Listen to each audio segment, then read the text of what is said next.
স্বাগত খেলাযোগে আপনাদের সাথে আছি আমি ফাহিম রহমান।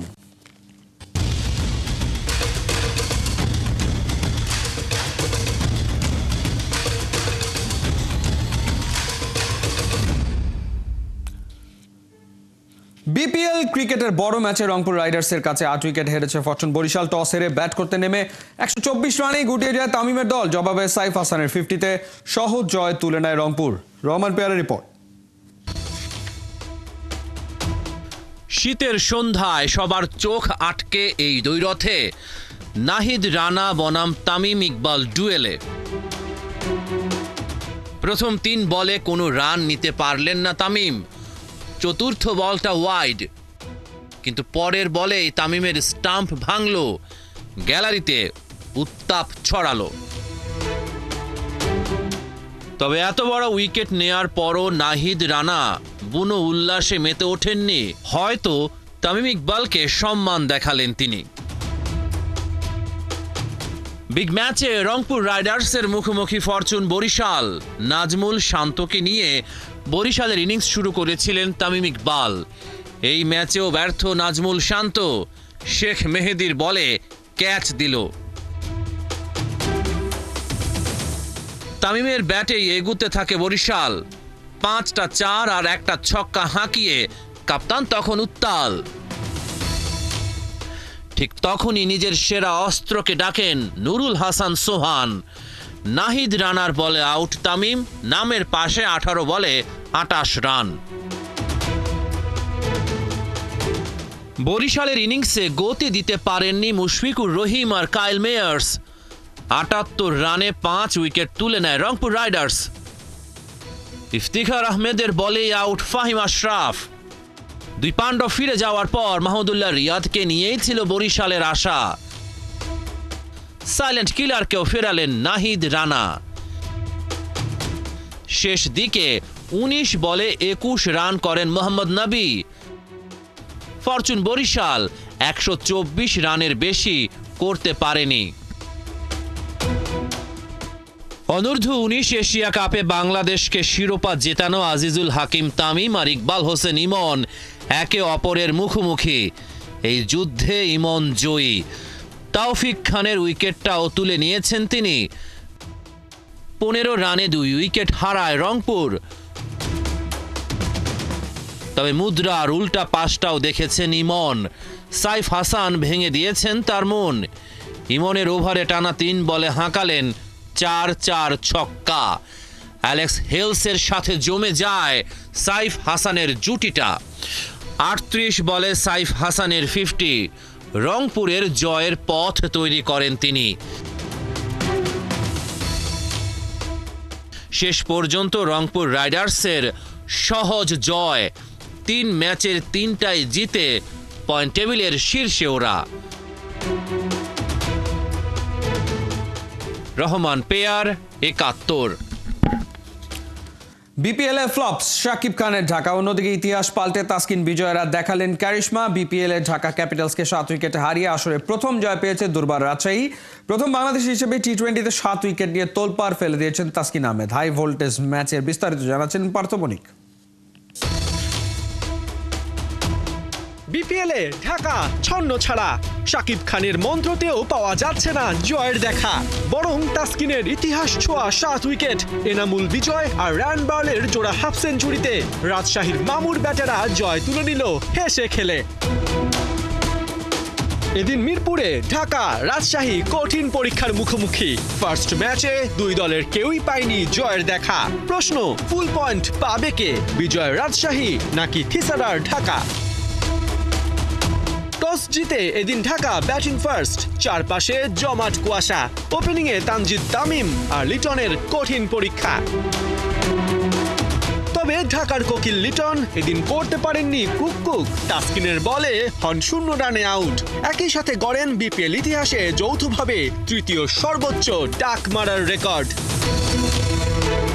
1 ওভার বাদে আবারও তাসকিনের এক্সাইটমেন্ট। তুলে নেন 10 বলে 9 রান করা তানজিদ তামিমের উইকেট। তৃতীয় উইকেটে শাহাদাত দীপুকে নিয়ে স্টিফেন এসকিনাজির ৭৯ রানের জুটি। ইংলিশম্যানের ব্যাটে 2 ছক্কা আর 6 বাউন্ডারি। 11তম ওভারে এসকিনাজিকে 46 রানে ফিরিয়ে রাজশাহীকে ব্রেক থ্রু এনে দেন হাসান মুরাদ। অবশ্য উইকেটে অল্প সময় থাকলেও থিসারা পেরেরা খেলেন ইম্প্যাক্টফুল ইনিংস। ঢাকা ক্যাপ্টেন 9 বলে 21 রানে হন ডিসমিস। একমাত্র শাহাদাত দীপুই পান 50-র দেখা। 41 বলে 50 রান করে তাসকিনের বলে পড়েন কাটা। এরপরটা কেবলই তাসকিন শো। রাজশাহী পেসারের বলে একে একে চাতুরাঙ্গা সিলভা, আলাউদ্দিন বাবু, মুকিদুল, শুভমান রঞ্জন সবাই হন ব্যর্থ। 4 ওভারে 19 রান খরচায় তাসকিন তুলে নেন 7 উইকেট। ঢাকা ক্যাপিটালসের বোর্ডে ওঠে 9 উইকেটে 174 রান।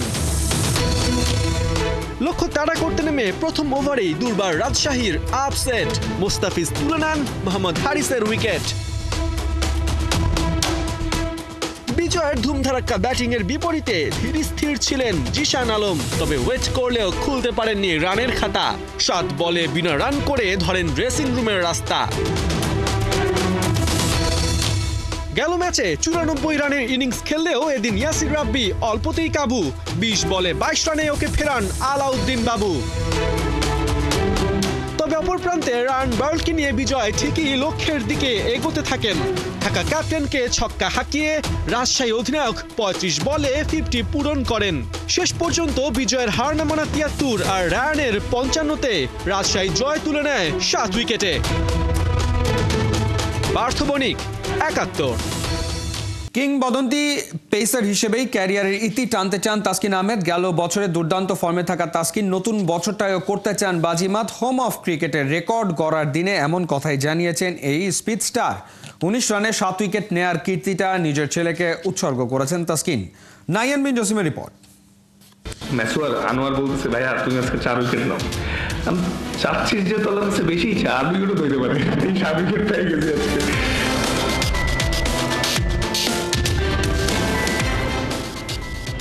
রেকর্ড বুকে নাম লিখানোর দিনে মিরপুরের হোম অফ ক্রিকেটে একবার না দুবার না গুনে গুনে 7 বার পাখির ডানার মতো হাত মেলে উড়েছেন তাসকিন আহমেদ। ম্যাচের আগে টিম ম্যাসিয়ার্স তাসকিন আহমেদকে বলছিলেন যে 4টা উইকেট পেতে হবে, কিন্তু তাসকিন অনেকটা মজার ছলেই বলেছিলেন যদি উইশ করতেই হয় তবে 7-8টা উইকেটের উইশটাই করতে হবে। তাসকিন আহমেদ সেই কথাটা রেখেছেন। তাসকিন কি আসলেই বিশ্বাস করে এই কথাটা বলেছিলেন যে মিরপুরের হোম অফ ক্রিকেটে আজকে তিনি বিপিএল ইতিহাসের সেরা বোলিংটা করতে যাচ্ছেন? ভাবছি, আসলে না ভাবলে হইতো না। বাট হ্যাঁ, উইকেট একটু লাকেরও ফেভার হইতে হয়, কিন্তু আমি খুশি যে আমি আলহামদুলিল্লাহ মানে আমি বোলিংয়ে যেটা করতে চাচ্ছি এক্সিকিউট সেটা হচ্ছে। আসলে ভালো বোলিং করতে পারাটাই ইম্পর্টেন্ট। উইকেট তো অনেক সময় কম হয়, দুইটা বেশি হয়। আমি যেদিন ভালো বোলিং করতে পারি না ওই দিন তাসকিন অনেক মন খারাপ করে। আজকে আমি শিওর অনেক খুশি, এটা তাসকিনের জন্যই।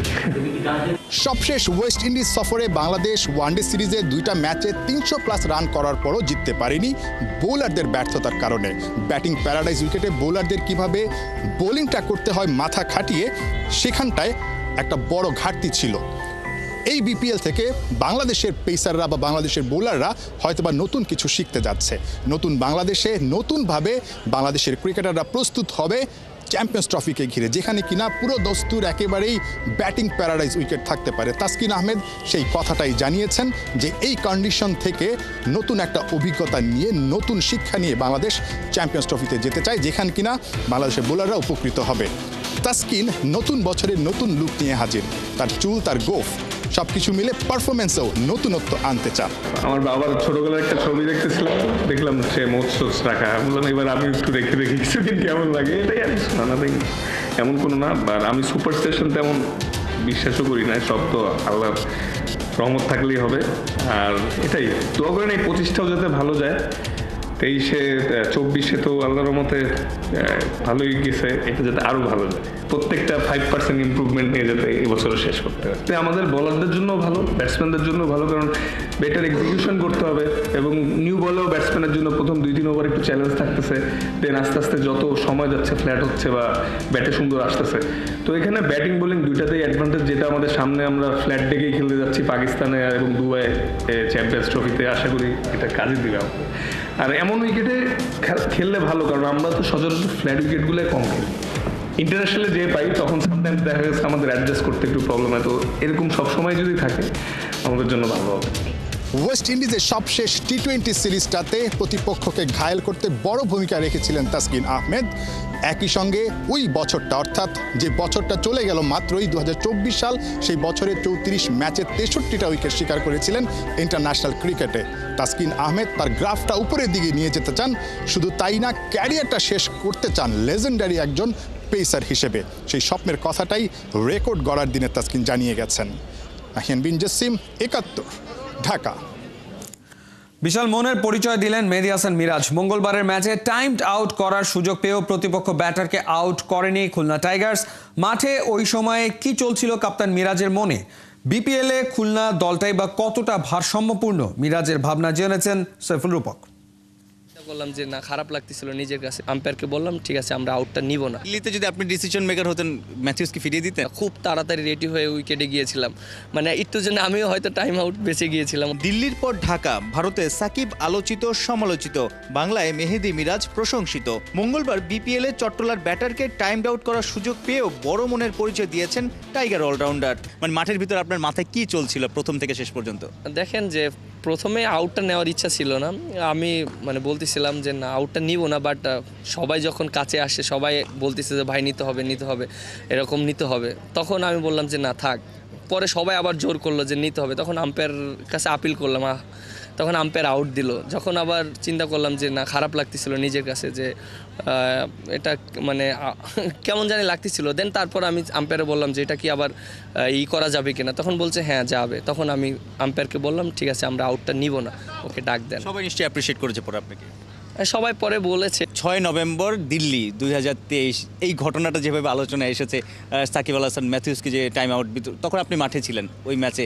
এরপর থেকে কিন্তু আমরা লোকাল বিদেশি নানা রকমের ইন্টারন্যাশনাল বা ফ্র্যাঞ্চাইজি ক্রিকেটে দেখি যখন কাউন্ট হয় যে ব্যাটসম্যান নামার, ওই ঘটনাটা আবার উঠে এসেছে। আসলে ওই দুইটা ঘটনার মধ্যেই আপনি ছিলেন আসলে। হ্যাঁ অবশ্যই, আপনি দেখেন যে এটা আউট অবশ্যই হয় বলেই আইসিএছে। ব্যাক টু ব্যাক উইকেট পড়লে ব্যাটসম্যান রেডি হয় না, এরকম অনেক সময় এটা আপনাদের বেলাও হতে পারে, আমাদের বেলাও হতে পারে। বাট এরকম কয়েকটা ঘটনা আমিও এরকম হয়েছিল। আমার এখনও মনে আছে 2018 সালে ওয়েস্ট ইন্ডিজ যখন খেলতে গিয়েছিলাম, ব্যাক টু ব্যাক উইকেট পড়ছিল, আমিও রেডি হচ্ছিলাম না, খুব তাড়াতাড়ি রেডি হয়ে উইকেটে গিয়েছিলাম, মানে একটু জন্য আমিও হয়তো টাইম আউট বেঁচে গিয়েছিলাম ওই সময়টা। বাট এটা অবশ্যই আগে থেকে প্রিপারেশন নেওয়াটা খুবই ইম্পর্টেন্ট। দিল্লিতে যদি আপনি ডিসিশন মেকার হতেন, ম্যাথিউসকে ফিরিয়ে দিতেন বা ম্যাথিউসকে খেলতে দিতেন? দেখেন ওইটা সিচুয়েশনটা ছিল অন্যরকম, কারণ আপনি দেখেন যে সিচুয়েশনের উপর অনেক কিছু ডিমান্ড করে। যেমন লাস্ট ম্যাচে যে সিচুয়েশন ছিল, ওদের কিন্তু প্রায় 6 উইকেট পড়ে গিয়েছিল, ম্যাচটা আমাদের কন্ট্রোলেই ছিল এরকম। আর ওই রকম সিচুয়েশন হলে সবাই তো আগে টিমের চিন্তাই করবে, ঠিক না? মিরাজের নেতৃত্বে প্রথম ম্যাচে খুলনার বড় জয়। মিডল অর্ডার ব্যাটার অঙ্কনের 22 বলে আনবিটেন 59 সবাইকে মুগ্ধ করেছে। আমাদের টিমে হয়তো অনেক সুপারস্টার নেই, বাট আমাদের টিমের ভালো কম্বিনেশন আছে। উপরে ব্যাটাররা খুব ভালো আছে এবং মিডল অর্ডার বলেন এবং লেট অর্ডার বলেন সবাই ভালো আছে এবং বোলাররাও ভালো আছে। বিশেষ করে ক্রেডিট অবশ্যই অঙ্কনকে দিতে হবে, ও যেভাবে ইনিংস খেলেছে, সো এটা আউটস্ট্যান্ডিং পারফরমেন্স করেছে। ক্যারাবিয়ানরা খেলে থাকে, বাট আমাদের দেশে যে এরকম প্লেয়ার আছে দেখেন, এটা কিন্তু একটা পজিটিভ সাইন। ওকে হয়তো অনেকে মনে করে যে টেস্ট প্লেয়ার, বাট আমার কাছে মনে হয় যে ও সাদা বলে অনেক ভালো। আপনি দেখেন লাস্ট 3 বছর ঢাকা প্রিমিয়ার লিগে কিন্তু টপ রান গেটারের ভিতরে ছিল, সো ও সাদা বলের জন্য অনেক ভালো। সো আমরা ওকে মানে হয়তো সুযোগ দিলে ও নিজেকে আরও বেটার করতে পারবে। সাইফুল রূপক, 71। আইপিএলে কোনো বাংলাদেশি নেই, এবার পিএসএল এর দিকে নজর। বাংলাদেশের ঝিকে মেরে বউকে শেখাতে চেয়েছিল ভারত, কিন্তু এবারও ফেল করলো তাদের প্ল্যানিং। পিএসএল কর্তৃপক্ষের গোমর ফাঁস। আসন্ন পিএসএল এর নিলামে উঠতে যাচ্ছে রিয়াদ, লিটন, তাসকিন, শান্ত সহ 30 বাংলাদেশি ক্রিকেটারের নাম। মেহেদী নাইমের রিপোর্ট। লোকে বলে প্রতিবেশী পরমাত্মার প্রতিবেশী, বিপদের বন্ধু, কিন্তু ভারতীয়রা ডেনেকা নেহি লেনেকা। সৈকত থেকে আইসিসির যে কোনো ইভেন্ট, মোড়ল ভারতের টেবিল গেম আর ছড়ি ঘোরানো ওপেন সিক্রেট, তবুও কেউ যেন কিছু নাহি বলে। তবে স্রষ্টা বুঝিয়ে দেন সব, করায় গন্ডায়। নিজ দেশের মাটিতে ভারতের ওয়ানডে বিশ্বকাপ ফাইনাল হার কিংবা টেস্ট চ্যাম্পিয়নশিপের ফাইনালে উঠতে অন্যের পানে চেয়ে থাকা, অনূর্ধ্ব-19 এশিয়া কাপে বাংলাদেশের কাছে অসহায়ত্ব, বয়সভিত্তিক ফুটবলে তো ওদের হারায় বাংলা বলে কয়ে। আইপিএলে সাকিব মুস্তাফিজকে না কিনে ভেবেছিল ঝিকে মেরে বউকে শেখাবে, জোরমানিককে দিয়ে শিক্ষা দেবে গোটা ক্রিকেট আঙ্গনকে। এক একটা পথ বন্ধ হলে হাজারটা পথ খুলে যায়। সেই ঘটনার পর ক্যারিবিয়ায় গ্লোবাল সুপার লিগ জিতে রংপুর রাইডার্স, লঙ্কা টি10 সুপার লিগে জিতল বাংলা টাইগার্স। সাকিব মুস্তাফিজের নাম উঠল পিএসএল এর ড্রাফটে, সেই সঙ্গে খুলে গেল আরো 28 জনের ভাগ্য।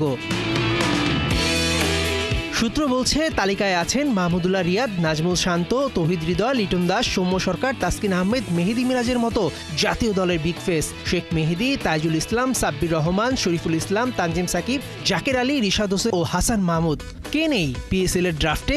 বিপিএল এর পর অন্য কোনো দেশের ফ্রাঞ্চাইজি লিগে এর আগে কখনো ওঠেনি এত বাংলাদেশির নাম।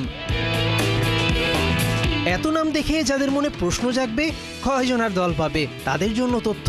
এবারের পিএসএল এ নিশ্চিতভাবেই দল পাবে কমপক্ষে 10 বাংলাদেশি। দুই দেশের ক্রিকেটীয় সম্পর্ক এখন উন্নত। আইসিসির চ্যাম্পিয়ন্স ট্রফিতে ভারতের এক গুয়েমেতে বাংলাদেশকে দুবাই টু পাকিস্তান রুটে পাড়ি দেবার ধকল তো পোহাতেই হচ্ছে। চলতি বছর 8 এপ্রিল পাকিস্তানে শুরু হবে পিএসএল। তার আগে 11 জানুয়ারি অনুষ্ঠিত হবে পিএসএল এর ড্রাফট। বাংলাদেশের ক্রিকেট প্রেমীদের কাছে new trend, boycott IPL, welcome PSL. Mehedi Naim, 71। চলছে খেলাযোগ সরাসরি সংবাদ অনুষ্ঠান দেখতে চোখ রাখুন 71 ফেসবুক পেজে এবং সাবস্ক্রাইব করুন 71 ইউটিউব চ্যানেলে। 71 সাথেই থাকুন।